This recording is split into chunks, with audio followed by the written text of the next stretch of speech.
ఈ సమయంలో మాట్లాడొచ్చో లేదో కూడా నాకు తెలీదు. కానీ నా మనసులో ఉన్న కోరిక మాత్రం చెప్పేస్తున్నాను. మహాలక్ష్మిని నా అర్ధాంగం చేసుకోవాలని ఆశపడుతున్నాను. ఆమెను నా ప్రాణానికి ప్రాణంగా చూసుకోవాలని ఆరాటపడుతున్నాను. అది కూడా మీరు ఇష్టపడితేనే. నా ఇష్టం ఎప్పుడూ ఒకటే రవి. మహాలక్ష్మి ఇష్టమే నా ఇష్టం. నిజానికి నీకంటే మంచివాడిని మేము ఎక్కడి నుంచో వెతికి తేలేం. కానీ ప్రస్తుతం మహాలక్ష్మి చాలా డిస్టర్బ్గా ఫీల్ అవుతోంది. ఇప్పట్లో తన దగ్గర పెళ్లి ప్రసక్తి తెచ్చే ధైర్యం నాకు లేదు. పరిస్థితులన్నీ సద్దుమణిగాక అప్పుడు ఆలోచిద్దాం. అంతవరకు నువ్వు మహాలక్ష్మి మనసుకు దగ్గర అవ్వటానికి ప్రయత్నించు. ఆమె మనసుకు ఓదార్పు కలిగించు. అలాగే. అదిగో వచ్చినట్టున్నారు, చూద్దాం పద.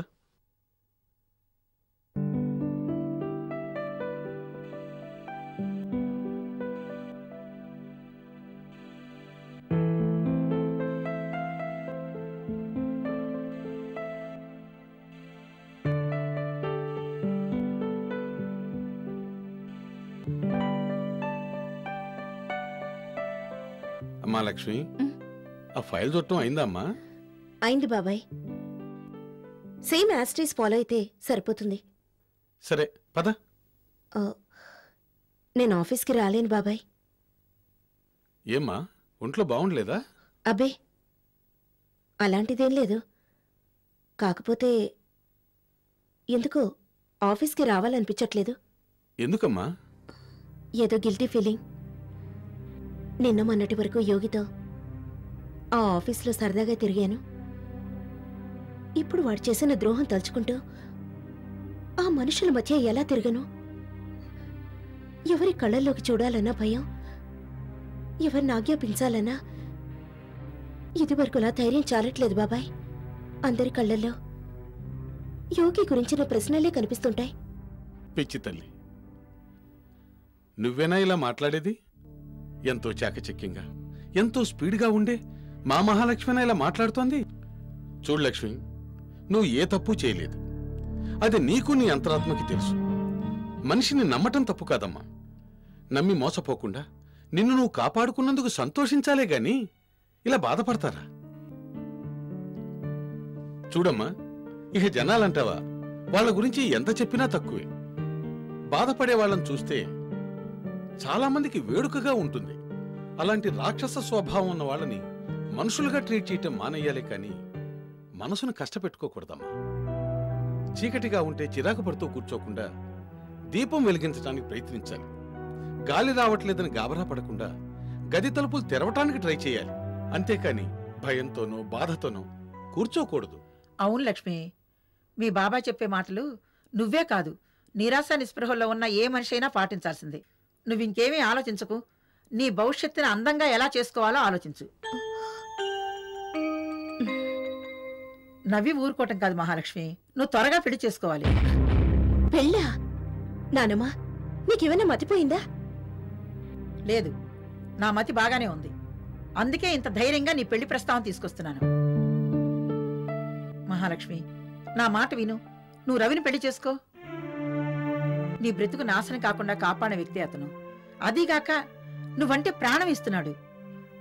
నువ్వు యోగిని ఇష్టపడుతున్నావు అని తెలిసి ఏమీ చెయ్యలేక నువ్వు బావుంటే చాలనుకుని తన కోరికను తన మనసులో దాచుకున్న సంస్కారవంతుడే ఆ రవి. అందుకే చెప్తున్నాను, ఆ రవిని పెళ్లి చేసుకుని హాయిగా కాపురం చేసుకో. నానమ్మా ప్లీజ్, నన్ను పదే పదే పెళ్లి గురించి తొందర పెట్టకు. పెళ్లి విషయంలో ఒకసారి మోసపోయాను. ఆ షాక్ నుండి కోలుకోకుండానే మళ్ళీ తప్పటడుగు వేయడం నాకు ఇష్టం లేదు. అంటే నువ్వు పెళ్ళే చేసుకోవా? చేసుకుంటాను, నీకోసమైనా చేసుకుంటాను. కానీ ఇప్పుడు కాదు నానమ్మా, కొంతకాలం పాటు ప్లీజ్ నన్ను వదిలేయండి. సరే, నీ ఇష్టం. కాకపోతే నాదొక్క మాట, నేను చనిపోయేలాగా నీ నిర్ణయం తీసుకో. ఎందుకంటే నాకున్న ఆశ కోరిక నీ పెళ్లి చూడటం మాత్రమే.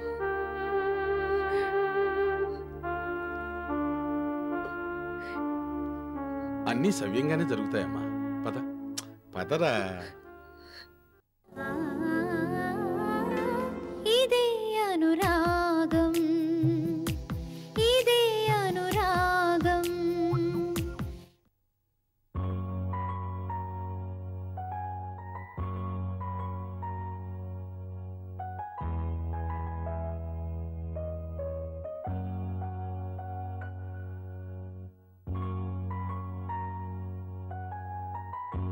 రవి రవి ఎవరు?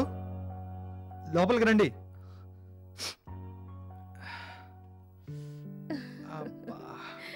మొత్తానికి కళ్ళు మూసుకొని కూడా ఉల్లిపాయను కట్ చేయొచ్చనే విషయాన్ని ఇప్పుడే తెలుసుకున్నాను. హాయ్. మా వాడిని ఉల్లిపాయలు తీసుకురారా అంటే చాలా ఘాటైన ఉల్లిపాయలు తీసుకొచ్చాడు. కత్తితో కట్ చేస్తే చాలు, కళ్ళ నిండా నీళ్లు. మరి మీకెందుకండి ఈ శ్రమ? పనబ్బాయి ఉన్నాడు కదా. వాడుంటే ఈ బాధలు ఎందుకుంటాయండి? వారానికి 5 రోజులు వాడికి ఒంట్లో బాగుండదు. ఏం పాపం? ఒళ్ళు బద్ధకం. ఓహో, ఆ బాగుండకపోవటమా? నేను నిజంగానే ఏదైనా ప్రాబ్లం ఏమో అనుకున్నాను. అదంతా ఏం కాదండి. వాడు అదో టైపు. వాడికి 2 భార్యలు. ఆ 2 భార్యలతో వేగలేక ఒకటే గోల. వీడి గోల భరించడం ఎందుకులే అని పనిలోంచి తీసేద్దాం అంటే కాళ్ళ వేళ పడి బతిమలాడేస్తాడు. బ్రతిమలాడినప్పుడు జాలేస్తుంది. ఇదిగో ఇలా పని చేసుకోవాల్సి వచ్చినప్పుడు మాత్రం కోపం వచ్చేస్తుంది. మొత్తానికి మీ పనబ్బాయి సామాన్యుడు కాదు. ఇంచుమించు అంతే అనుకోండి. చెప్పండి, ఇంకేంటి విశేషాలు? నిజం చెప్పాలంటే మీరిలా సర్ప్రైజింగ్గా రావడమే అతిపెద్ద విశేషం. నా మీద కోపం వచ్చిందేమో, అందుకే రావట్లేదని, ఫోన్ కూడా చేయట్లేదని అనుకున్నాను. ఎందుకలా అనుకున్నారు? నేను కృతజ్ఞతలు ఏందానన్నా మీ ఉద్దేశం? అయ్యో, అది కాదండి. లేకపోతే ఏంటి రవిగారు? మీరు నా జీవితాన్ని కాపాడారు, నా భవిష్యత్తు చిన్నాభిన్నం అవ్వకుండా రక్షించారు. అలాంటి మిమ్మల్ని నేను బ్రతికున్నంతకాలం గుర్తుంచుకుంటాను, కృతజ్ఞతలు చెప్పుకుంటానే గాని కోపడే ధైర్యమా? నేను మీకు రుణపడిపోయాను. అరే, అంత పెద్ద మాటలు వద్దులేండి. మీరు ఈ మాత్రానికే రుణం అనుకుంటే ఎలా? అసలు జీవితానికే అర్థం లేదనుకుని అంధకారంలోకి వెళ్ళిపోయిన నన్ను మీరు వెలుగులోకి లాక్కొచ్చారు. నాకు మీరు చేసిన దానికంటే నేను చేసింది గొప్పదేం కాదులేండి. ఓకే, మనం ఇలా అనుకుంటూ పోతే ఇది ఇలా సాగుతూనే ఉంటుంది. కానీ చెప్పండి, ఏం తీసుకుంటారు? Coffee, tea? ఏమీ వద్దు. వద్దనకండి. నా చేత్తో కాఫీ తాగే అదృష్టం మీరు మళ్ళీ మళ్ళీ కావాలనుకున్నా రాదు. ఎందుకో? ఎందుకంటే నేను ఫారెన్ వెళ్ళిపోతున్నాను కదా. వాట్? అవును మహాలక్ష్మి గారు. ఎందుకు? ఉద్యోగానికి. ఉద్యోగం ఇక్కడుందిగా. ఉందనుకోండి, కానీ అక్కడ బంధువులు, స్నేహితులు ఎవరు ఉండరు కదా. అంటే మీరు వెళ్ళేది ఉద్యోగానికా, లేకపోతే అయిన వాళ్ళకి దూరం కావటానికా? నిజం చెప్పాలంటే ఉద్యోగానికి కాదండి. I'm sorry Mahalakshmi. మీతో చిన్న మాట కూడా చెప్పకుండా నేను ఫారెన్ వెళ్ళడానికి నిర్ణయించుకున్నాను. అదే ఎందుకని అడుగుతున్నాను. మనసు మళ్ళీ మళ్ళీ గాయపరచుకోవడం ఇష్టం లేక, కుటుంబ వ్యవస్థ మీదే నాకు విరక్తి కలిగే తరుణంలో మీరు జీవితం మీద, సహజీవనం మీద ఆశ కలిగించారు. కానీ నా ఆశలన్నీ దూది పింజల్లో ఎగిరిపోయాయి. మనసంతా వికలమైపోయింది. కనీసం మీరైనా సంతోషంగా ఉంటే చూద్దామని ముచ్చటపడ్డాను. అది కూడా అడియాసే అయ్యింది. బంధువులు, స్నేహితులు అడ్డమైన సంబంధాలు చూసి వీళ్ళని చేసుకో, వాళ్ళని చేసుకోమని ఒకటే నచ్చపెడుతున్నారు. వీటన్నిటి నుంచి తప్పించుకోవాలంటే ఇండియాను వదిలి వెళ్ళిపోవడమే మార్గం అనిపించింది. అందుకే మహాలక్ష్మి గారు వెళ్ళిపోదామని నిశ్చయించుకున్నాను. లక్కీగా మా ఫ్రెండ్ మంచి జాబ్ కూడా చూశాడు. రవి గారు, మీ జీవితం మీ ఇష్టం. ఏ నిర్ణయం అయినా తీసుకునే హక్కు మీకుంది. మిమ్మల్ని ఇలా ఉండండి అని శాసించే అధికారం మాలాంటి వాళ్ళకెవ్వరికీ లేదని నాకు తెలుసు. కానీ నాదొక మాట. ఏంటది? మీ నిర్ణయాన్ని మరికొన్ని రోజులు వాయిదా వేసుకోకూడదా? వాయిదా వేసుకుంటే ప్రయోజనం ఉంటుందా? ఇదే అనురాగం, ఇదే అనురాగం. మీ నిర్ణయాన్ని మరికొన్ని రోజులు వాయిదా వేసుకోకూడదా? వాయిదా వేసుకుంటే ప్రయోజనం ఉంటుందా? అది నేను చెప్పలేను. కానీ ఒక్క మాట మాత్రం చెప్పగలను. లోకులు కాకులు, బంధువులు రాబందులు, వాళ్ల మాటలకి భయపడి పారిపోవటం మీలాంటి ఉత్తముల లక్షణం కాదు. చాలా థ్యాంక్స్. ఎందుకు? మీ దృష్టిలో నన్ను ఉత్తముడుగా చిత్రించుకున్నందుకు. ఆ, ఇంతకీ మీ నిర్ణయంలో మార్పు ఉంటుందా లేదా? అది మీ సమాధానాన్ని బట్టి ఉంటుంది. నా సమాధానమా? అవునండి. మహాలక్ష్మి గారు, మిమ్మల్ని సూటిగా ఓ ప్రశ్న అడుగుతాను, సమాధానం చెప్పండి. ఆ. మీరు నన్ను పెళ్లి చేసుకుంటారా? నాకు మీరు తప్ప ఇంకెవరూ ఇష్టం లేదు. పెళ్ళంటూ చేసుకుంటే మిమ్మల్ని చేసుకోవాలని నా కోరిక. అందుకు మీ సమాధానం ఏమిటో నేనెంత సూటిగా అడిగానో మీరంత సూటిగా చెప్పండి. మీ సమాధానం ఎలాంటిదైనా మన స్నేహం ఎప్పుడూ ఒకేలా ఉంటుంది.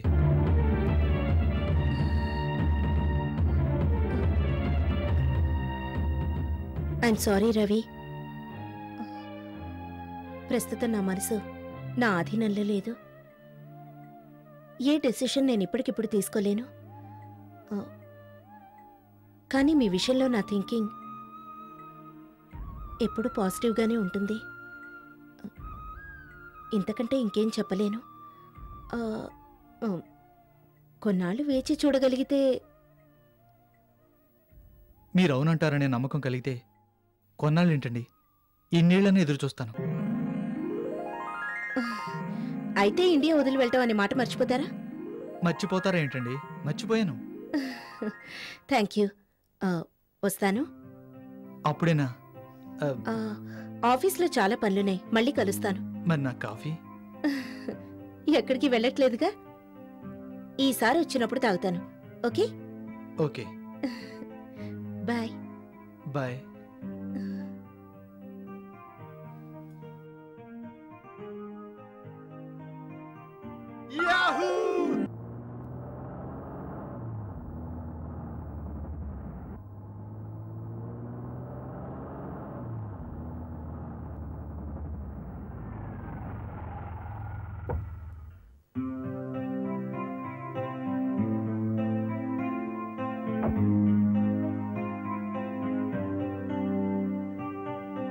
ఏమండి ఏమండి ఏమండి ఎవరు?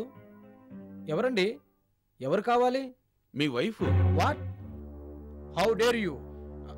ఆగండి ఆగండి, మీ ఫోర్స్ చూస్తుంటే నన్ను మీరు అపార్థం చేసుకున్నట్టున్నారు.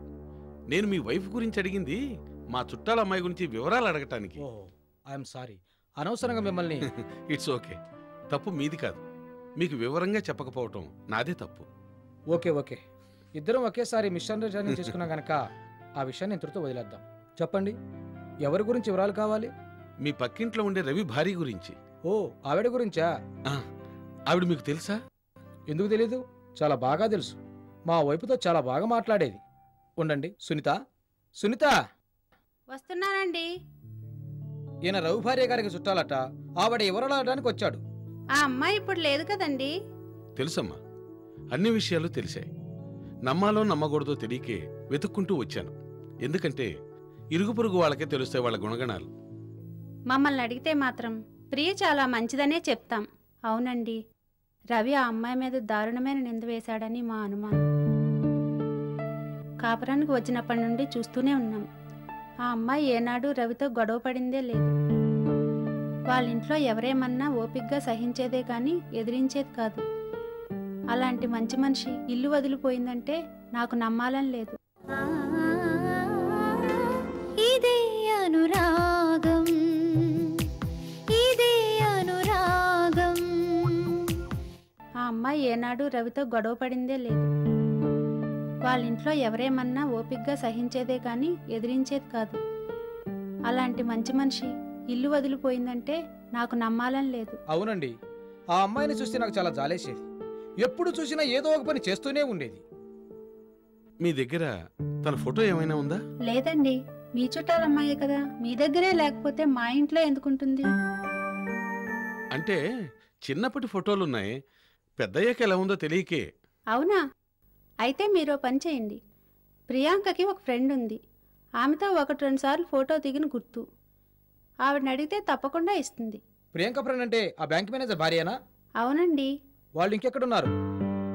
సార్, వాళ్ళకి వీపీ ట్రాన్స్ఫర్ అయిపోయింది. మొన్న ఈ మధ్యనే వెళ్ళిపోయారు. మీకెలా తెలుసు? మా అకౌంట్ అక్కడే ఉంది సార్. అదిగాక ఈ కాలనీలో 10 సంవత్సరాల నుంచి ఉంటున్నాం సార్. మాట పరిచయం లేకపోయినా ముఖ పరిచయం ఉంటుందిగా. ఓకే, ఆ బ్యాంక్ మేనేజర్ వివరాలు ఇంకా ఏమైనా తెలుసా? లేదండి, తెలియదు. కావాలని తెలుసుకొని చెప్తాను. అలాగే, చాలా థ్యాంక్స్ అండి. నా బాధను అర్థం చేసుకున్నారు. వస్తానండి. అలాగే. వస్తానమ్మా. మంచిది.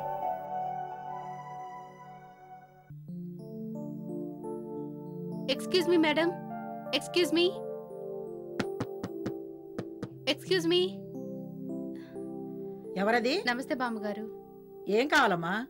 నేను స్లిమ్ సెంటర్ నుంచి స్లిమ్ ప్రొడక్ట్స్ తీసుకొచ్చానండి. ఈ ప్రోడక్ట్ చూడండి. ఇదిగో, నేనేం చూడక్కర్లేదు, నాకు కొనే ఐడియా కూడా లేదు, కానీ నువ్వు వెళ్ళి ముందు. అది కాదు బామ్మగారు, ఈ ప్రోడక్ట్స్ వాడడం వల్ల మీ ఒంట్లోని కొవ్వు 30% తగ్గిపోతుందండి. అంటే ఏంటే? నేను నీ కొవ్వు పట్టిన అలా కనపడుతున్నానా? అంతేగా? అది కాదు బామ్మగారు. ఏది కాదు, ఏది కాదు అని అడుగుతున్నాను. నా అనుభవం అంత లేదు నీ వయసు. నువ్వు నాకు ఆరోగ్య సూత్రాలు చెప్తావా? నాకు కొవ్వు పట్టిందంటావా? అసలు నిన్ను. నానమ్మా, నానమ్మా, ఏమైంది? చూడవే, ఈ పిల్ల నన్ను నోటుకొచ్చేట్టు మాట్లాడుతుంది. లేదు మేడం, నేనేమీ అనలేదు. మా ప్రోడక్ట్ గురించి ఎక్స్ప్లెయిన్ చేస్తూ ఇది 30% కొవ్వును కరిగించేస్తుంది అన్నాను. అంతే. నాకు కొవ్వు పట్టిందా అంటూ నా మీద రేజ్ అయిపోయారు. ఆహా, బాగుంది. ఏంటే బాగుండేది? ఆ పిల్ల నోటికొచ్చేట్టుగా మాట్లాడుతుంటే మా నాన్నమ్మని అంటావా అని దానికి గడ్డి పెట్టాల్సింది పోయి బాగుందని ఇంకా నవ్వుతావా?